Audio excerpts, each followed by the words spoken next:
પ્રેમિકાને મળવા ગયેલા પ્રેમીની હત્યા કરનારા 3 આરોપી ઝડપાયા।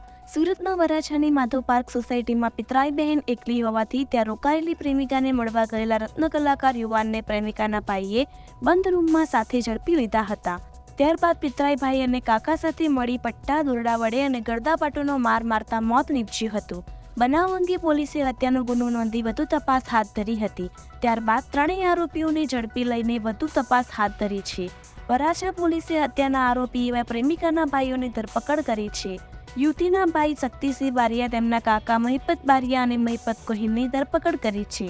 પ્રેમિકાએ પ્રેમી મેહુલને મળવા બોલાવ્યો હતો। પ્રેમિકાના ભાઈઓ આવી જતા પ્રેમી મેહુલને ગંભીર રીતે માર માર્યો હતો। માર મારતા મેહુલનું મોત થયું હતું। પોલીસે 3 ઈસમની ધરપકડ કરી કાર્યવાહી હાથ ધરી છે।